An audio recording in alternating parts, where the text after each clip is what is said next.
네, 5월 마지막 주 목요 예배입니다. 오늘 함께 나눌 말씀은 요나 4장 1절부터 11절입니다.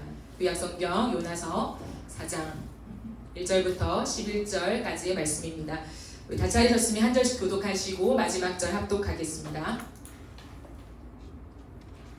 요나가 매우 싫어하고 성내며 여호와께 기도하여 이르되 여호와여 내가 고기에 있을 때 여호와께라고 말씀하지 아니하였나이까.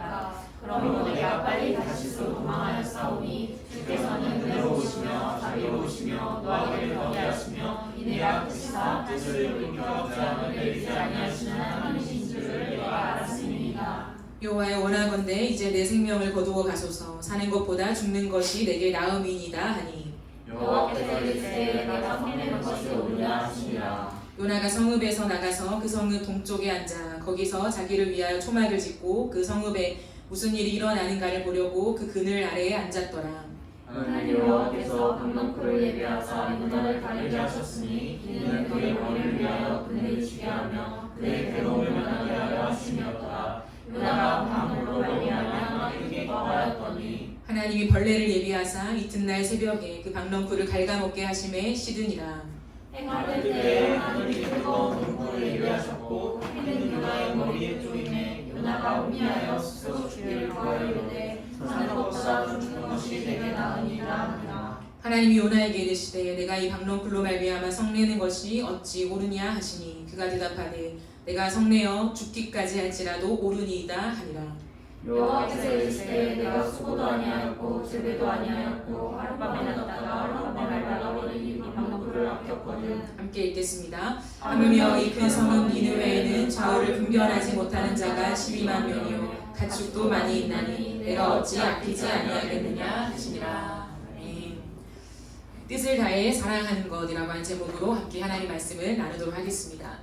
지난주 목요 예배 때 마음을 다하고 목숨을 다하고 뜻을 다하여 하나님을 사랑하는 것에 대해서 말씀을 나누었습니다. 오늘은 뜻을 다하여 사랑하는 것을 요나의 말씀을 통해 조금 더 깊이 생각해 보려고 합니다.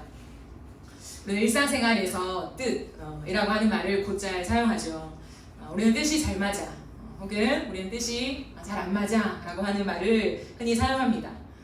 너무 사랑해서 결혼을 한 부부도 이혼의 대부분 그 사유의 이유가 서로 뜻이 맞지 않아서라고 해요. 이처럼 뜻을 같이 한다라고 하는 것은 너무나 중요합니다. 뜻이라고 하는 게 뭘까요? 뜻은 말이나 글 또는 어떠한 행동으로 나타내는 속내를 말한다고요. 속내. 다른 말로 하면 어떠한 일이나 행동이 지니는 가치나 중요성을 뜻이라고 합니다. 뜻 안에 가치나 중요성 또는 나의 속내가 들어있다 이렇게 설명하기도 합니다. 쉽게 말하면 마인드죠.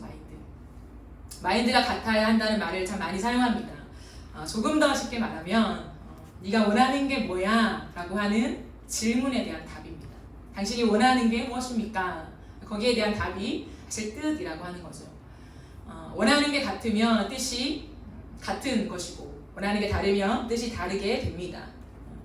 고로 하나님을 뜻을 다해 사랑한다는 것은 하나님의 원함과 나의 원함이 같은 것을 의미합니다.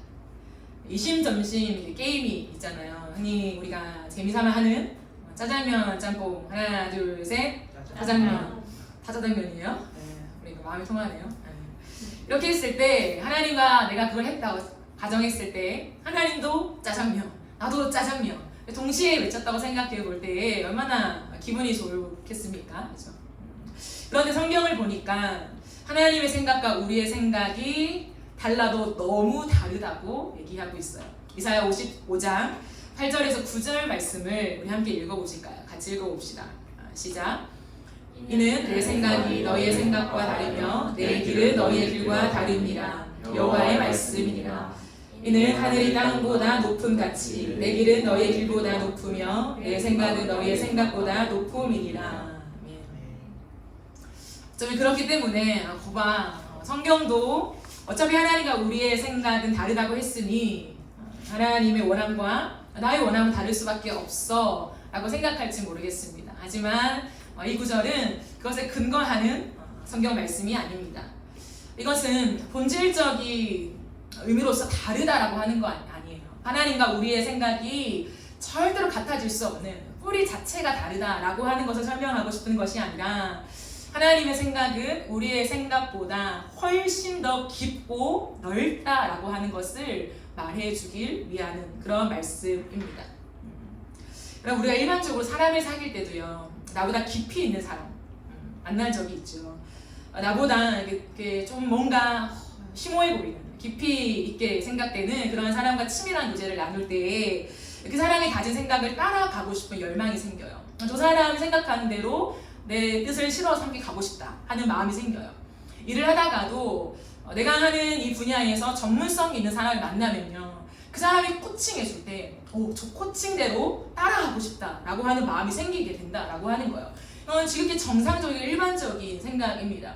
그러므로 여러분, 하물며 천지 만물을 창조하신 하나님, 그 누구와도 견줄 수 없는, 비교할 수 없는 하나님, 이 시간도 이 모든 만물을 창조하셨을 뿐만 아니라 다스리고 계신 그 하나님을 우리가 따라가야 하지 않겠습니까?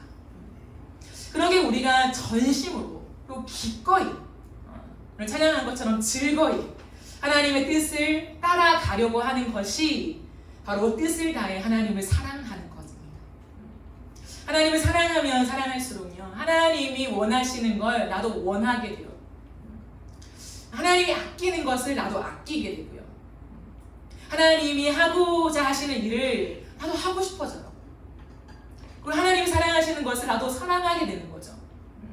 이 과정 속에 하나님의 뜻이 나의 뜻이 되어서 같은 마음, 같은 방향, 같은 꿈을 꾸게 되는 것이죠. 이게 뜻을 같이 한다라고 하는 거죠.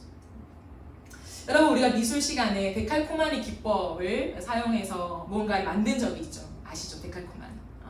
종이 한쪽을 물감으로 이렇게 그림을 그리고 반으로 딱 접고 다시 펴면 반대편에 대칭적으로 그 그림이 그대로 옮겨지는 그러한 기법입니다.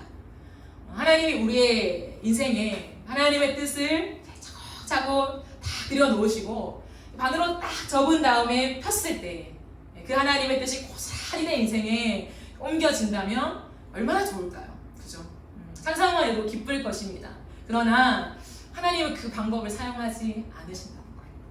하나님 그렇게 일하시지 않아요. 강권적으로 우리 인생 속에 무언가 강압적으로 하나님께서 뜻을 새겨놓으시고 반으로 딱 접어 펴서 고스란히 우리 인생 속에 그 뜻이 옮겨지기를 기대하지 않으십니다. 왜냐하면 우리는 물체가 아니라 인격이기 때문이에요. 하나님은 우리가 마음으로 원해서 하나님의 뜻을 따라가기를 기뻐하십니다. 그래서 때로는 하나님의 뜻과 좀 맞지 않는 우리의 삶이 있어도 하나님은 부단히 기다리세요. 당장 다시 접자, 이렇게 우리의 인생을 마구잡이로 잡아당기시는 것이 아니라 부단히 기다리시면서 하나님의 뜻에 우리의 뜻을 포개기를, 그 원하는 갈망이 일어나기를 하나님은 기다리신다는 거죠. 사랑하는 여러분, 여러분은 진정 하나님의 뜻을 따라 살기를 기뻐하십니까? 진정 기꺼이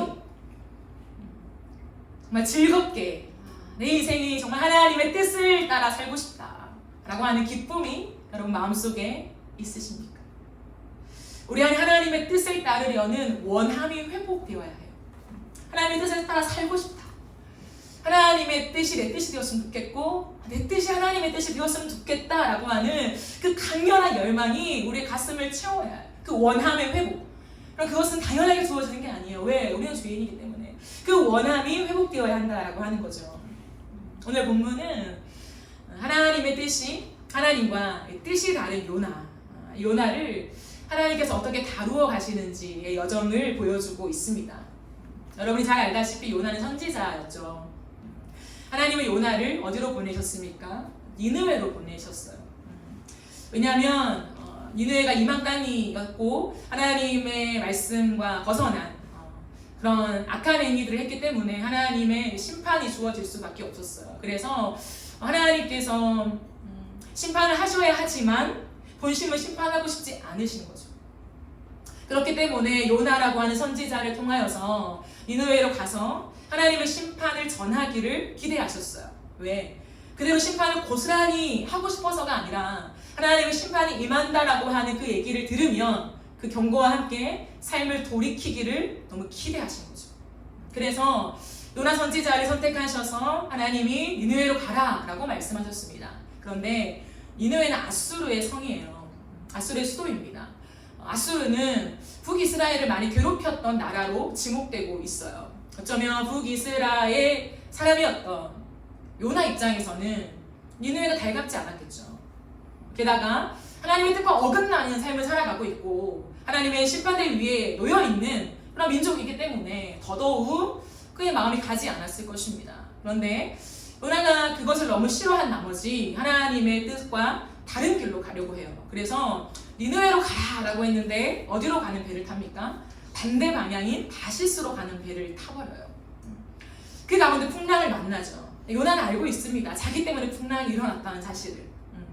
그래서 풍랑이 잠잠해지기 위해서 자신을 바다로 던지라고까지 얘기하죠. 바다에 던져진 요나는 여러분 알다시피 물고기 뱃속으로 들어가죠. 깊은 어둠의 시간들을 보내고 하나님과의 그 깊은 기도 속에 결국 요나는 니느웨로 가요. 그리고 니느웨 사람들에게 하나님의 심판의 메시지를 전하게 됩니다. 요나의 예상과 적중하게 니느웨 사람들은 진심으로 회개하며 하나님께 돌이키게 되지요. 그로 인해서 하나님의 심판은 거두어집니다. 하나님이 니느웨를 용서하시는 거죠. 이 모든 과정을 지켜본 요나의 마음이 어땠을까요? 이 깊은 시간들을 다 지나간 다음에 요나의 마음, 하나님의 그 심판이 거둬지고 용서가 그 땅에 임한 이 모든 광경, 자신이 그 한 중앙에 서 있잖아요. 그것을 본 요나의 마음이 어땠을까요? 우리 1절 말씀을 보면 요나가 매우 싫어하고 성내며 라고 얘기해요. 요나는 이 일이 매우 못마땅하다라고 얘기해요. 너무 못마땅해서 화가 난 거예요. 너무 화가 났어요. 하나님이 하시는 일이지만 그는 이 마음을 주체할 수 없을 만큼 분노가 차오르는 거죠. 여러분 혹시 하나님이 하신 일이 싫고 받아들이고 싶지 않은 마음을 경험한 적이 있으십니까? 사람마다 느끼는 정도가 다를 수 있어요. 요나처럼 대놓고 막 분노하고 화를 내고 싫은 티를 팍팍 내는 사람이 있는가 하면 정도가 좀 약한 사람도 있겠죠. 어찌됐든 마음속에 하나님 하신 일에 매우 싫은, 난 동참하고 싶지 않은, 받아들이고 싶지 않은 그런 마음의 감정과 태도를 가질 때도 있습니다. 왜 그럴까요? 왜? 하나님이 얼마나 선하시고 사랑이 많으신 분인지를 몰라서 그랬을까요? 그렇지 않아요. 성경을 보니까 요나는 하나님을 누구보다도 잘 알고 있었던 사람이었어요. 특별히 2절 말씀에 그가 하나님께 이렇게 말합니다. 뭐라고 말하냐면 내가 이럴 줄 알았습니다. 이렇게 얘기하는 거예요. 자기가 다 알고 있다는 거죠. 하나님이 어떻게 하실지 다 이미 다 내가 알고 있었던, 내가 예상하고 있었던 대로 당신이 행하셨군요 라고 얘기를 하고 있다는 거예요. 하나님을 파악하고 있다는 거예요. 너무 잘 알고 있다. 성경에서 하나님이 하나님을 드러내시는 성품이 있거든요. 4가지 성품이 있습니다. 요나는 그걸 정확하게 알고 있어요. 그것이 무엇입니까? 하나님은 은혜로우십니다. 하나님 나는 압니다. 당신은 자비로우신 것을요. 그리고 당신은 노하기를 더디하신 하나님이신 줄 압니다. 또한 인애가 크신 하나님, 그 약속을 무조건 지키시는 인애가 크신 하나님이신 것을 압니다. 이 4가지를 정확하게 말해요. 그리고 이 4가지를 싸고 있는 그 하나님의 사랑. 하나님 어차피 사랑이시잖아요. 어차피 다 용서하실 거잖아요. 어차피 그들에게 재앙을 내리시지 않을 것을 전 이미 다 압니다 라고 얘기를 해요. 무엇을 말하고 있을까요? 하나님의 성품뿐 아니라 하나님의 일하시는 패턴까지 읽고 있어요. 하나님은 심판하기로 생각했지만 나 같은 선지자를 보내어서 그들이 돌이키고 회개하기를 원하시고 결국 그들이 돌이키고 회개할 때에 용서하신 하나님. 하나님은 언제나 이런 방식으로 일하셨잖아요. 전 다 꿰뚫고 있어요 라고 요나가 하나님 앞에 얘기하고 있는 거야. 따박따박. 그렇습니다. 요나는 하나님이 어떤 분이신지, 어떤 성품을 가지고 계신지, 얼마나 사랑이 많으신지, 그리고 어떤 패턴으로 일하고 계신지까지 자세히 알고 있었습니다. 그런데 왜 하나님의 뜻을 싫어할까요? 저기 하나님을 잘 아는, 너무 잘 아는 요나인데 왜 하나님의 뜻을 받아들이지 않을까요? 그것이 너무 단순해요. 왜냐하면 그것이 요나의 원함과 달랐기 때문이에요. 하나님을 다 안다고 해서, 아니 하나님을 정확하게 안다고 해서 하나님의 원함과 나의 원함이 반드시 일치하는 것은 아니에요. 요나는 숱한 시간들을 통하여 하나님이 어떤 분이신지를 너무 정확하게, 잘못 알았다면 좀 수정 가능한 무언가가 있겠죠. 근데 너무 정확하게 알았어요. 너무나 정확하게. 그런데 그 하나님과 요나의 원함은 달랐다는 거죠. 요나는 니느웨 사람들을 싫어했어요. 아주 싫어했습니다. 자신이 싫어하는 사람을 하나님이 용서하시는 게 싫었어요. 잘못된 행위를 한 사람이 마땅한 대가를 받기를 원했어요. 그게 정의라고 생각했죠. 그렇기 때문에 어쩌면 요나의 마음에 그들을 이해하고 싶은 마음조차 없었을지도 모르겠습니다. 싫은데 하나님께서 그렇게 하시니까, 계속 몰아가시니까, 폭풍을 통해서 고래의 뱃속까지 넣으시면서 자신을 못살게 구시니까 하나님의 뜻대로 하긴 했지만 여전히 그 하나님의 뜻에 자신의 마음, 원함이 함께하고 있지는 않은 거예요. 그러니까 내가 그럴 줄 알았어요. 하나님 도대체 저한테 왜 그러세요? 라고 얘기하고 있는 거예요. 무엇일까요? 무엇? 어떻게 선지자가, 다른 사람도 아닌 선지자가, 하나님께 부름받은 선지자 중에 요나와 같은 캐릭터는 없어요. 요나가 유일합니다. 요나의 내면을 깊이 붙잡고 있는 무언가가 있어요. 여러분, 항상 사람은 말과 행동을 할 때 표면적인 무엇이 아니라 마음에 있는 것, 다른 표현으로 심층적이라고 하죠. 이 심층에, 깊은 심연에 있는 무언가가 내 말과 생각과 태도를 형성하게 되거든요. 그렇다면 무엇이 요나를 이렇게 만들었을까? 라고 했을 때에 요나의 내면을 깊이 붙잡고 있었던 것은 그의 고집이었어요. 고집. 그렇습니다, 여러분. 우리 내면 깊은 곳에 무엇이 있냐면 고집이 있어요. 고집. 우리의 심층적인, 보이지 않는, 드러나지 않는 깊은 내면에 고집이 있는데요. 그것이 표면적으로 드러나는 양상이 무엇이냐면 내가 통제하려는 강한 욕구입니다. 그렇기 때문에 고집과 통제 욕구는 연결되어 있어요. 고집이 강할수록 삶에서 통제 욕구가 강한 거죠. 내 원함, 내 뜻, 내 생각, 내 기준, 내 주장. 이게 너무 선명한 거죠. 확실한 거예요. 확고하기 때문에 그것으로 사람이든 시간이든 사건이든 어떤 일이든 많은 것들을 통제하려고 하는 거죠. 사람의 기본적인 모습입니다. 나의 원함이 내 마음을 가득 채우고 있어요. 원함, 무언가를 향한, 그게 어떤 대상이 됐든 무언가를 향한 원함이 있습니다. 근데 그 원함이 강렬한 거를 제가 뭐라고 표현하냐면 말뚝을 박는다. 내 안에 원함이 있는데, 내 고집이 있는데, 내 생각이 있는데 그게 내 가슴 속에 말뚝을 박아요. 내 인생에, 내 심장에. 그럼 그게 고집으로 형성되고 그 고집이 통제 욕구로 드러나고, 이것을 한마디로 말하면 나의 의가 형성되는 거죠.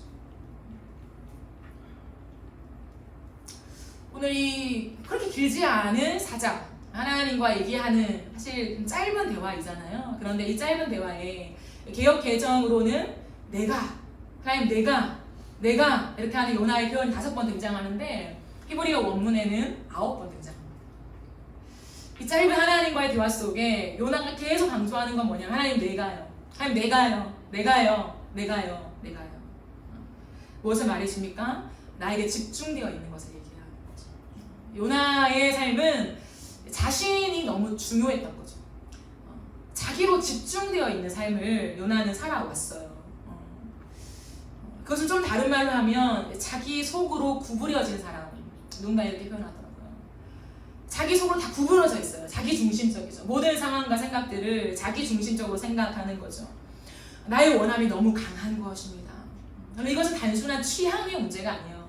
내 취향이 확고한 거, 이러한 개념이 아닙니다. 다른 말로 하면 선호하는 거, 당신이 선호하는 게 뭐야? 누군가 뚜렷하고 누군가 좀 희미한 사람이 있잖아요. 그런 개념이 아니라는 거예요. 선호의 개념이 아닙니다. 이것은 하나님보다 내 자아가 더 강한 것을 의미합니다. 내가 옳다는 전제가 깔려 있는 거예요. 내가 생각하고 내가 판단하고 내가 사고하는 것이 그래도 이 부분은 내가 옳아라고 하는 그 전제를 가지고 있어요. 그래서 좀처럼 꺾이지가 않는 거죠. 꺾이려고 하는 순간들이 많아요. 그러나 좀처럼 꺾여지지 않습니다. 하나님 뜻 앞에 순복하지 않아요. 나의 의견을 바꾸거나 고치는 일들이 그렇게 흔하게 발생되어지지 않는다는 거예요. 의견을 바꾸거나 고치지 않고 때로 버티는 거죠. 버티는 거. 여러분 사랑은요. 하나님과의 관계 속에 요나처럼 기도 가운데서도 따져놓는 사람 있잖아요. 하나님도 싫은데요. 저희는 다 하고 싶지 않아요. 하나님 뜻을 받아들이고 싶지 않아요 라고 표현하는 사람이 있어요. 그런데 그것을 그렇게 표현하지 못하는 사람이 있어요. 뭐 성격의 차이일 수도 있고 아니면 하나님에 대한 경외함, 두려움, 그래도 이건 좀 아니지 않을까라고 하는 브레이크가 걸려있는 무언가가 있기 때문에 차마 하나님을 향하여 요나처럼 대들지 못하는 때가 있습니다. 그러나 그렇게 적나라하게 대들지 않는다고 해서 내 고집이 꺾인 건 아니에요. 다른 표현은 뭐냐면 하나님 앞에 그렇게 대놓고 대들지는 않지만 내 삶의 패턴을 그대로 고수하는 거. 바뀌지 않는다는 거죠. 말씀을 들었습니다. 하나님이 요구하시는 걸 알아차렸어요. 하나님의 뜻이 이거다라고 고스란히 나에게 말씀하고 있습니다. 그런데 대놓고 하나님 앞에 따져 묻거나 반대하거나 그렇게 하진 않아요. 그냥 가만히 있습니다. 그러나 내 삶에 어떠한 변화도 일어나지 않는 거죠. 바뀌기를 원하지 않는다는 거죠. 적극적으로 의견을 바꾸고 생각을 바꾸고 내 삶을 고치기 위하여 하나님의 뜻이 이것인데 내 뜻과 하나님의 뜻이 일치해 가기를 원합니다 라고 하는 적극적인 의지의 발산이 나와야 하지만 그것이 되어지지 않는 것, 그것은 다시는 내 고집이 꺾이지 않습니다. 내가 뭐 흐리한 사람, 조금 선명하지 않고 그런 사람이라서가 아니라 내 안에 너무 견고한 고집이 누군가에게는 삶을 그대로 지탱하게 한다는 것. 생각보다 고집이 강한 거죠. 제가 저희 집이 어린이 대공원이랑 가깝게 있어요. 그래서 한 번씩 이렇게 조금 멀리, 단거리는 뒷길을 걷는 거고 조금 멀리 나가볼까라고 할 때 혼자 어린이 대공원에 갑니다. 또 동물을 워낙 좋아하는지라 동물 구경도 할 겸 이렇게 가요. 최근에 날씨도 좋고 해서 동물원을 갔어요. 코끼리가 있거든요. 코끼리 2마리가 항상 있습니다. 2마리나 있어요. 그래서 토익을 딱 지나가면 코끼리가 이렇게 있는데 잘 나오지 않아요. 제가 또 시간을 맞춰간 게 아니라 제 시간 따라 그냥 간 거기 때문에 이렇게 있는데 사람들이 막 몰려 있는 거예요. 기대가 되잖아요. 코끼리가 나왔나? 이런 생각 속에 다급히 이렇게 좀 가봤습니다. 그런데 이내 코끼리가 나오는 거예요. 오, 코끼리가 왜 나오지? 이렇게 하고 보는데 왜 사람들이 많지? 옆에 팻말이 적혀 있더라고요. 제가 간 시간이 코끼리 먹방을 하는 시간이었어요. 너무 딱 맞춤이었죠. 그래서 기다리니까 코끼리 2마리가, 덩치 큰 2마리가 이렇게 나오는 거예요. 나오더니 그 앞에 보니까 약간 조금 파인 웅덩이가 있어요. 거기에 2마리니까 음식을 2곳에 향해서 똑같이 놓은 거예요. 바나나가 몇 송이씩 있고 사과가 있고 당근이 있어요. 코끼리가 좋아하는 것들인가 봐요. 그래서 이렇게 놓여져 있는데 2마리가 동시에 이렇게 나오는 거예요. 그 좁은 구멍을 막 둘이 싸우면서 이렇게 나오는 거예요. 빚어서. 그리고는 한 마리가 먼저 일찍 조금 더 덩치가 큰 코끼리가 선점했어요.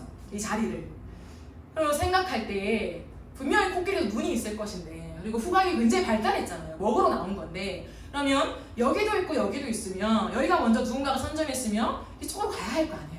마땅한 예의잖아요. 식사 예절. 근데 코끼리가 연락 안 가고 여기에 몰려 있는 거야. 그러더니 먹기 다툼을 시작하는 거예요. 진짜 먹방이 시작됩니다. 여러분 본 적 있습니까? 코끼리 먹방을? 여러분 코끼리는 초식동물이에요. 초식동물이잖아요. 초식동물은 굉장히 온화하고 그러니까 이런 이미지가 있잖아요. 물론 코끼리는 크지만 네, 저의 이미지 속에서도 제가 코끼리를 워낙 좋아해서 크지만 귀여워요. 저는 징그럽지가 않거든요. 코끼리가 너무 이렇게 사랑스럽게 코끼리를 보고 있는데 한 송이를 덥석 코로 잡아서 먹는 거예요. 그리고 사과를 먹는 거야 그냥. 그러니까 원숭이처럼 하나를 떼서 먹는 게 아니라 한 송이째 먹는 거예요. 그리고는 사과를 먹어요. 그리고 당근은 먹지 않아요. 사람과 비슷한 거예요. 당근은 맨 나중에. 그리고 맛있는 거를 바나나를 먼저 먹더니 이 큰 코끼리가 얘를 막 쳐요. 옆에 있는 애를 막 때려요. 막 때리더니 갑자기 일로 갑니다. 그리고 여기 반대편에 있는 바나나를 먼저 선점하기 시작해요. 근데 바나나가 이렇게 안 됐어요. 그러니까 옆에 있는 막 구경하는 사람들이 저거 제 건데 왜 얘가 먹어? 난리가 난 거야 지금 관청객들이. 그래서 근데 다 먹어버렸어요. 바나나를 다 먹어버리고 사과도 먹어버리고. 그런데 나중에 여기 팻말을 다시 들여다봤어요. 그런데 뭐라고 적혀 있었냐면 엄마와 아들. 엄마와 아들인 거야. 조금 더 덩치가 큰 코끼리가 엄마인지는 모르겠지만 어쨌든 엄마와 아들이 적혀 있었어요.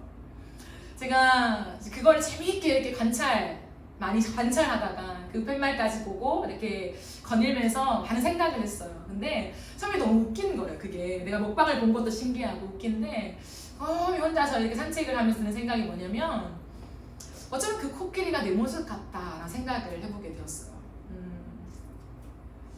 나밖에 모르는 거야. 나밖에. 내가 음식을 먹으러 나왔고 그게 뭐 아들이 됐든 뭐 누가 됐든 같이 나왔는데 내가 먹기 바쁜 거야. 내가 좋아하는 거. 난 바나나를 좋아해. 바나나를 먹기 위해 먼저 선점하는 거야.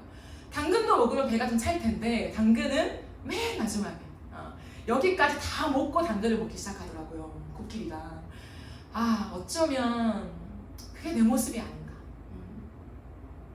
이 땅을 살아가면서 부단히 하나님 앞에서 나누고 섬기고 사랑하기를 원하지만 때는 어느 인생의 지점 속에 내가 너무 배가 고파서 내가 먹고 싶은 것밖에 모르는, 옆에 있는 사람이 먹든 말든 내가 코박고 먹고 싶은 이기적인 내 모습이 있진 않나. 그 코끼리 앞에 가만히 생각해 보게 되었습니다.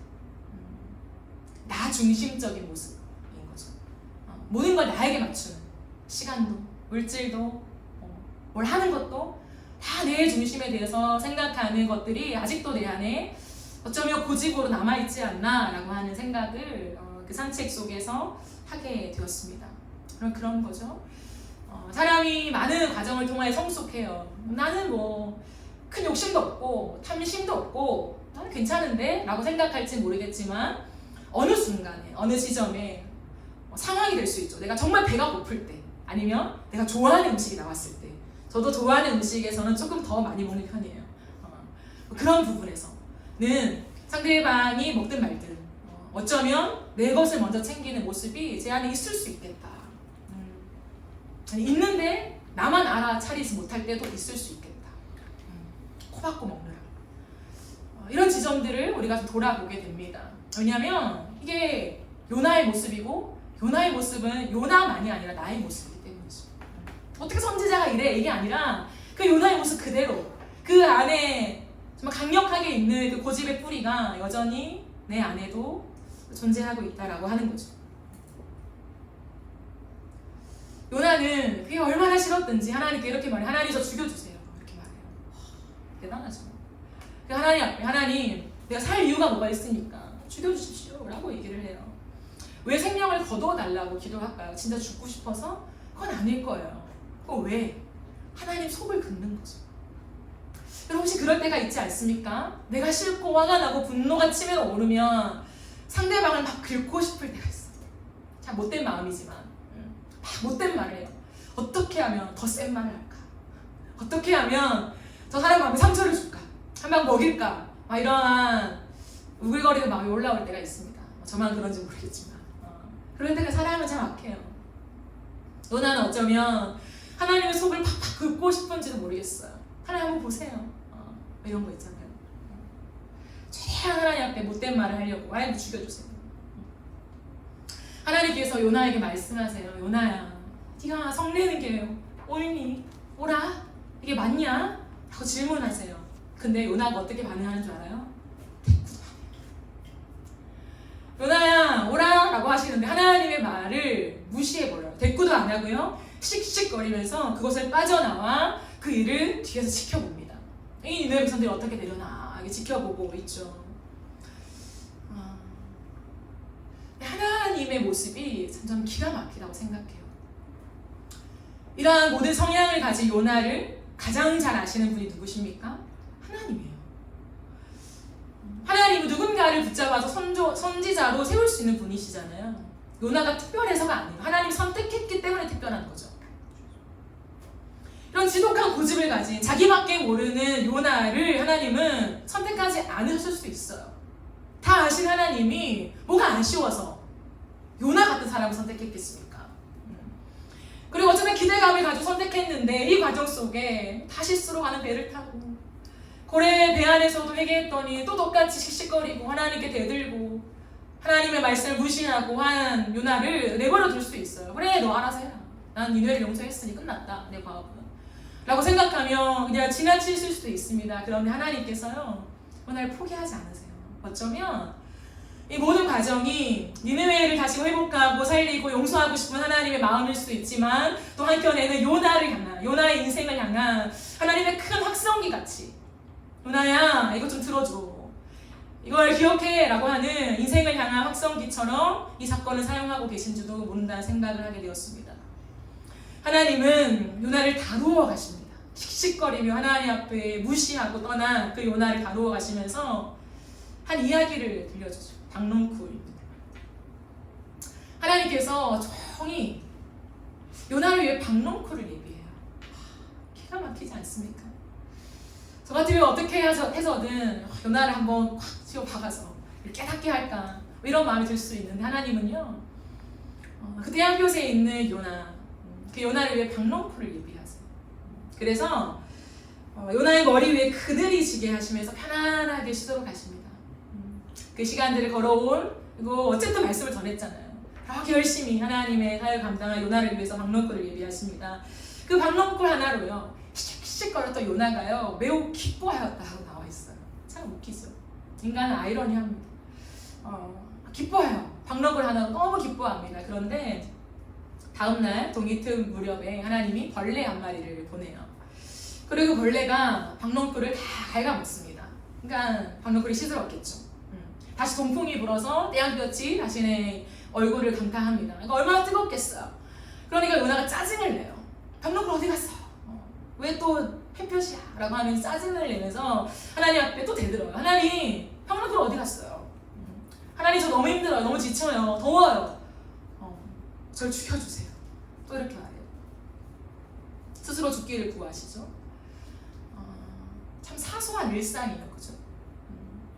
사람은 가장 기본적인 욕구에 충실하잖아요. 그 사소한 박농쿨 속에서 하나님은 무언가를 교훈하십니다. 이 사건을 딱 두고 하나님이 다시 물으세요. 요나에게. 앞서 대답 없던 그 요나. 그 질문을 다시 요나에게 던지십니다. 9절에서요. 하나님 요나에게 말씀하시죠. 박농쿨이 없어졌다고. 네가 이렇게 화를 내는 것이 옳으냐? 다시 말해. 네 행동이 옳아? 요나가 대답합니다. 옳다 뿐이겠습니까 하나님? 저는 화가 나서 죽을 것 같아요. 이렇게 말해요. 하나님 박농쿨로 회유하셔도 죽을 것 같은데요 하나님? 너무 열받는데요? 이렇게 하나님께 대꾸 하는 거죠. 고집이 보통이 아니에요. 우리의 모습을 만날 때가 있습니다. 요나의 모습에서 죽어서 싫은 거죠. 가고 싶지 않은 거, 동의하고 싶지 않은 거죠. 그런데 그렇게 고집센 요나에게 하나님은 어떻게 다가가십니까? 하나님의 마음을 보여주기 시작하세요. 하나님의 마음을 요나의 가슴에 닿게 하길 원하십니다. 하나님은 그렇게 말해요. 네가 수고하지도 않고 네가 키우지도 않은 그저 하룻밤 사이에 자라났다가 하룻밤 사이에 죽어버린 이 식물, 고작 이 식물 하나 이게 아깝니? 이게 아까워 죽겠냐?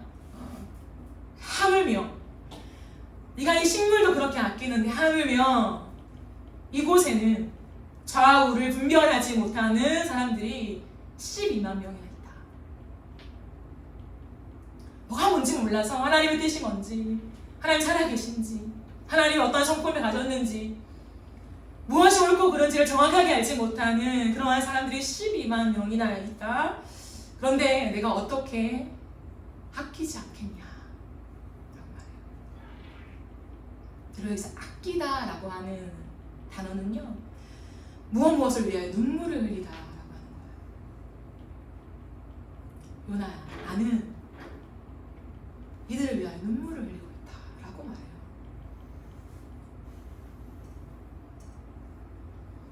이것이 요나의 가슴에 와닿았을까요?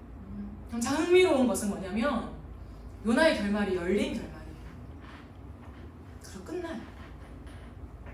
요나가 하나님의 사랑을 깨달았다, 하나님과 화해했다, 그 어떤 말도 나와 있잖아요. 이러고 끝나요. 하물며 내가 이들을 아끼지 않겠느냐, 그 끝. 요나의 이야기. 왜 그럴까요? 저는 여기에 아주 중요한 비밀이 숨어 있다고 생각합니다. 하나님이 한 인생을 향하여서 하나님의 마음을 고스란히 보여줄 때가 있어요.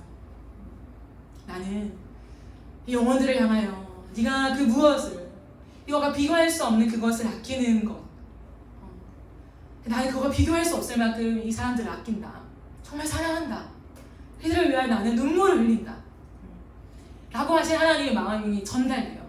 그런데 그것마저 전달받고도 알겠어요 하나님, 이렇게 시큰둥한 마음을 가진 사람이 있어요.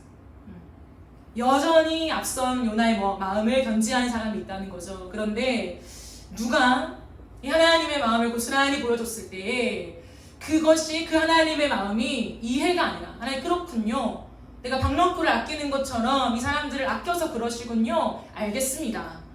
머리가 아니라 누가 자신의 가슴으로 와닿아서 하나님의 마음과 내 마음이 만나서 그 하나님의 뜻 앞에 내 뜻을 기꺼이 실을 수 있느냐라고 했을 때 한 가지가 있어요.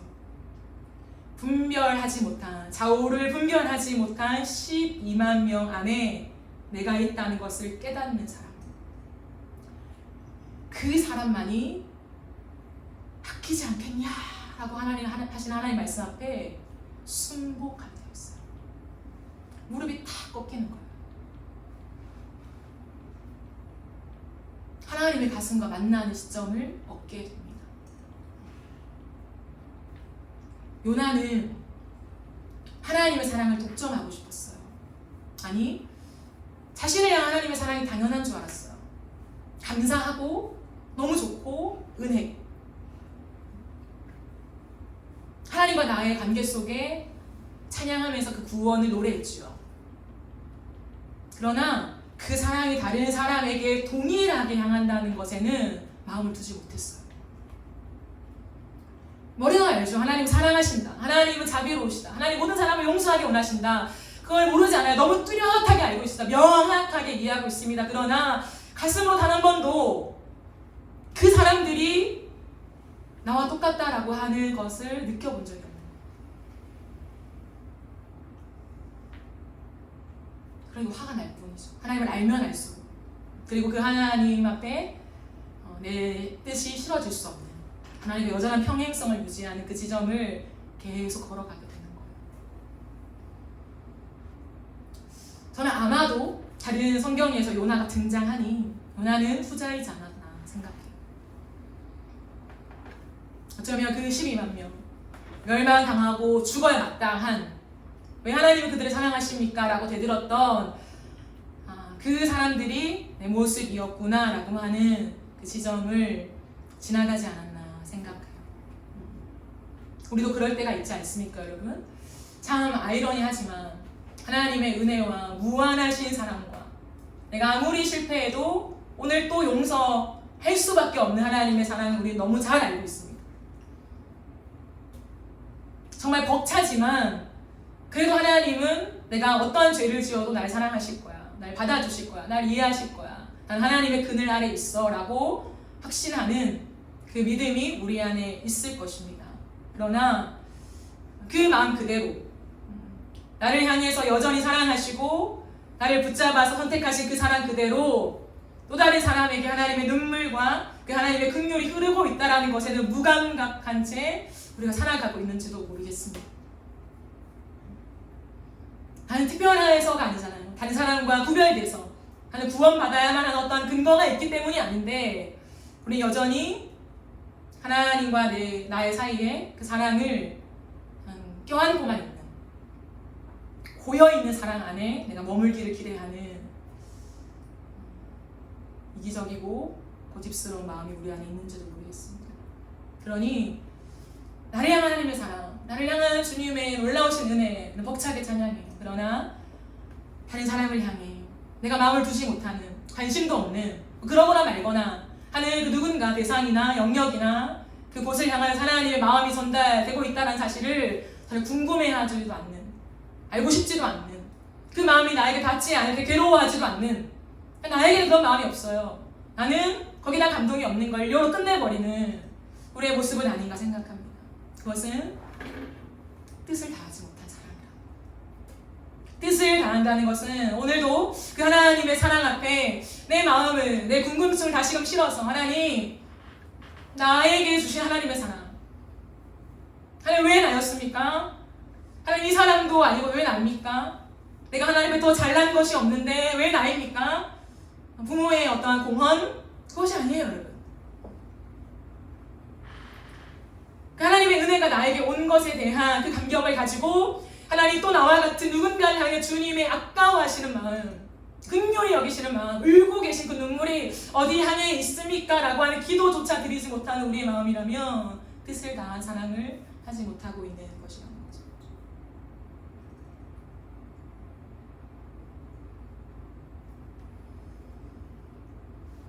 여러분 가슴 속에 잃어버린 한 영혼을 향한 눈물이 있으십니까?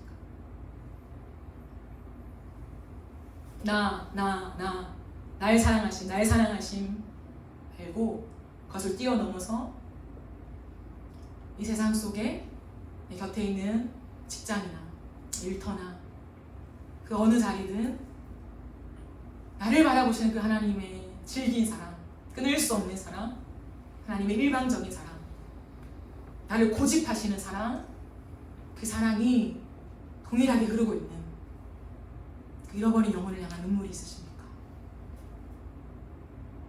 눈물이 없는 내 가슴을 아파하며 기도해 본 적 있으십니까? 그거예요. 뜻을 다한 사랑. 왜냐하면 하나님의 뜻은 오늘도 영혼을 향해 있기 때문이에요. 하나님의 뜻은 그 어떤 번영이 있지 않습니다. 교회를 기가 막히게 세우고 프로그램을 돌리고, 제가 늘 말하지만 몇 퍼센트 이 땅에 기독교가 왕성해지나에 하나님은 관심이 없다고요. 하나님은 잃어버린 한 영혼에게 관심이 있으십니다.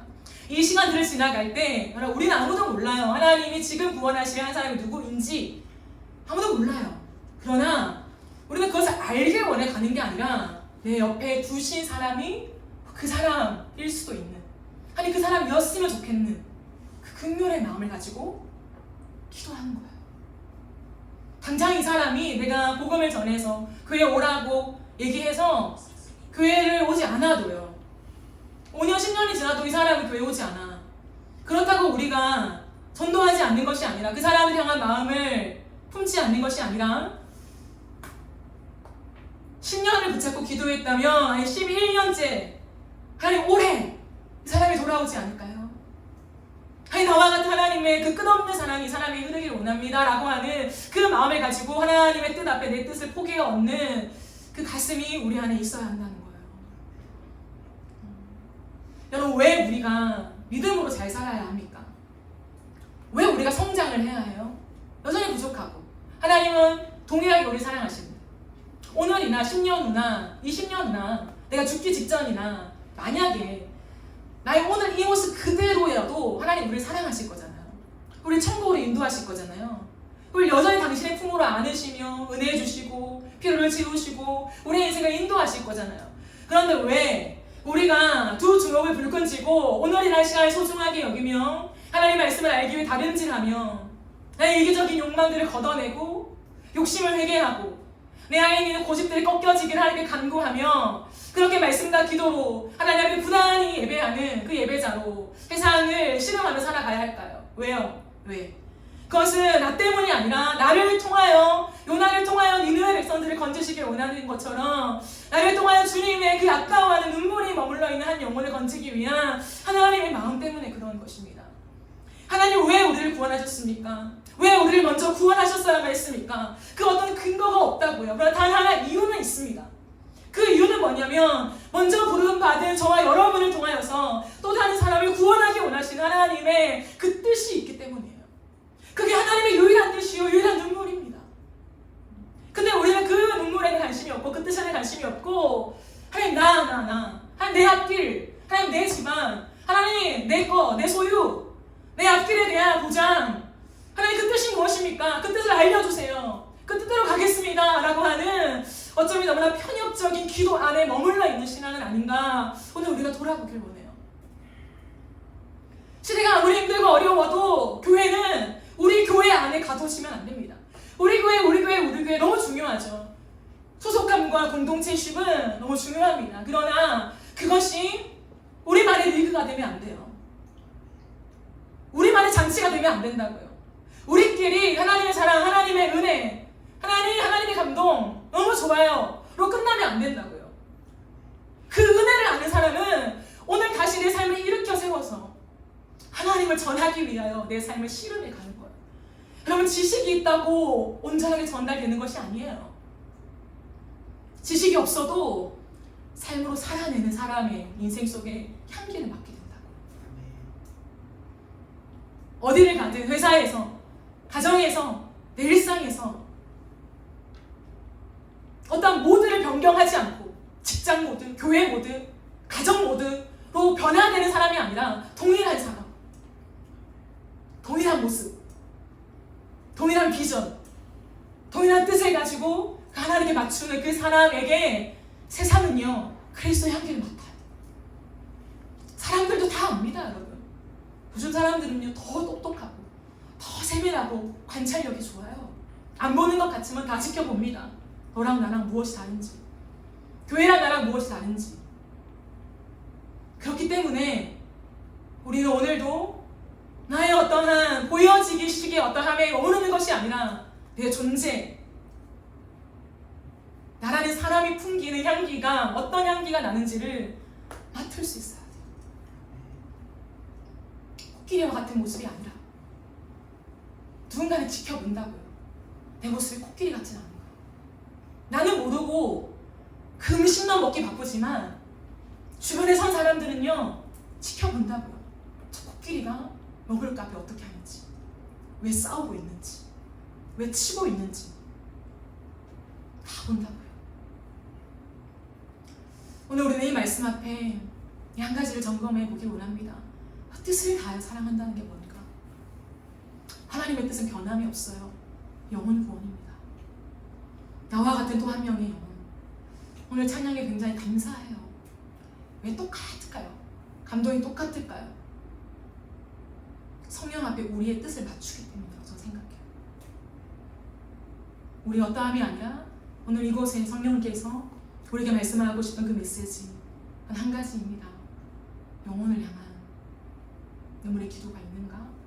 그것의 뜻을 얹으며 하나님, 그 하나님의 뜻이 내 뜻이 되기 원해요 라고 하는 그 가슴에 고백이 있는가? 그렇게 살아갈 때에 내가 삽니다, 여러분. 다른 사람에게 퍼주기만 하는 그런 인생이 절대 되지 않아요. 하나님의 사랑이 누군가한테 전달될 때 하나님 나를 살리세요. 내 안에 더 풍성하게 하십니다. 하나님을 향한 찬양과 예배가 더 깊어지게 하세요. 그래서 저 사람도 살고 나도 살고 교회가 살고 가정이 살고 직장도 살고 다 살리세요. 하나님은 영혼 구원에 포커싱을 맞추고 살아가는 우리 모두의 인생을 하나님은 생명력을 부어 넣어주셔서 우리 모두를 살게 하는 은혜가 있습니다. 왜? 그 중심에 명확한 키워드 한 개가 있어요. 명확한, 정확한. 그게 바로 사랑입니다. 사랑. 하나님의 사랑은 이기적이지 않아요. 단 한 번도 나 중심적인 적이 없습니다. 하나님의 사랑은 흘러가는 사랑이에요. 나를 죽이고 누군가를 살려내는 사랑입니다. 그 십자가의 사랑 앞에 우리의 욕심과 고집과 우리의 많은 연약함들을 못 박아야 해요. 아니, 오늘은 십자가 앞으로 나갑니다. 내 고집스러워 꺾이고 싶지 않은 버티고 있는 내 마음이 그리스도의 십자가 앞에서 꺾여지게 하시고 한 영혼을 사랑하시는, 온 천하고 사랑하시는 그 주님의 마음이 무엇입니까? 울고 계시는 그 주님의 눈물이 어디에 떨어져 있습니까? 내가 그곳에 서길 원해요. 그래서 주님의 눈물을 기쁨으로 바꿔드리는 그날 그런 통로가 되길 원합니다. 이런 기도가 저와 여러분의 가슴 깊은 기도가 되어지기를 간절히 바라고 소망합니다. 우리 함께 찬양하고 기도하겠습니다.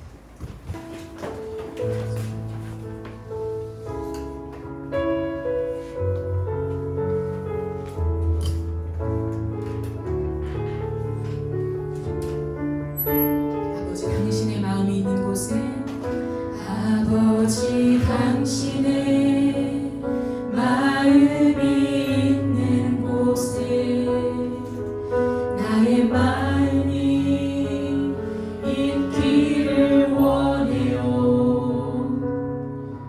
아버지 당신의 눈물이 고인 곳에 나의 눈물이 고이길 원해요. 아버지 당신이 바라보는 영혼에게 나의 두 눈이 향하길 원해요. 아버지 당신이 울고 있는 어두운 땅에 나의 두 발이 나가길 원해요. 나의 마음이 아버지의 마음 알아. 내 모든 뜻 아버지의 뜻이 될 수 있기를 나의 온 몸이 아버지의 마음 알아. 내 모든 삶 당신의 삶 되기를. 아버지 당신의 마음이 아버지 당신의 마음이 있는 곳에 나의 마음이 있기를 원해요. 아버지 당신의 눈물이 고인 곳에 나의 눈물이 고이길 원해요. 아버지 당신이 바라보는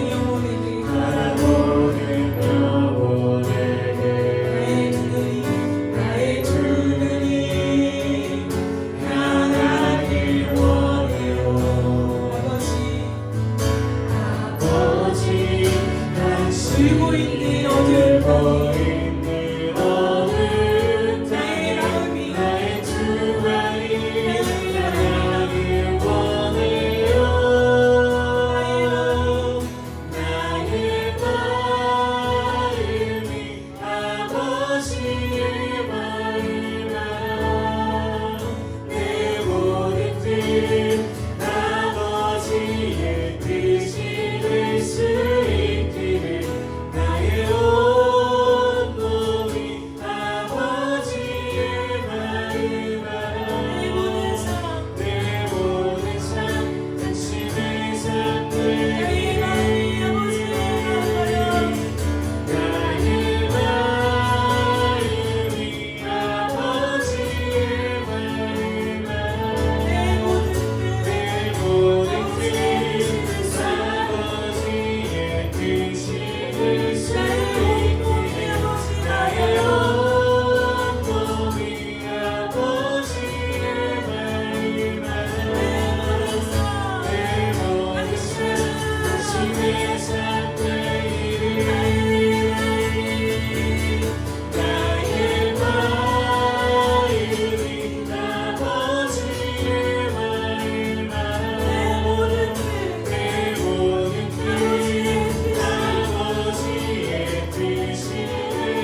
마을 말하는 내 모든 뜻 아버지의 뜻이는 수있기를 나의 온몸이 아버지의 마을 말하는 내 모든 삶 당신의 삶 되기를. 이 시간 드리는 말씀을 듣고 기도하며 나아갑시다. 우리 안에 이기적이고 고집스러운 마음이 있지 않습니까? 겉으로 드러나지 않아도 우리의 삶에 변화가 없는 것은 어쩌면 내 인생의 깊은 고집 안에 여전히 머무르고 있는 증거가 아닌지 모르겠습니다. 이 시간 우리가 기도하며 나아갈 때 하나님 요나에게 열린 결말을 주셨는데 나는 어떠한 사람입니까? 오늘 하나님의 마음을 우리에게 보여주셨는데 나는 머리로 끄덕이는 사람입니까? 아니면 그 하나님의 마음이 내 가슴에 닿아서 하나님의 뜻 앞에 내 뜻을 싣고 싶은 하나님 그런 사람입니까? 하나님의 시간 성경 하나님 나에게 임하여 주셔서 나의 고집을 꺾으시며 나의 깊은 심연에 하나님의 마음이 통과되게 하여 주시옵소서. 하나님 그 12만 명이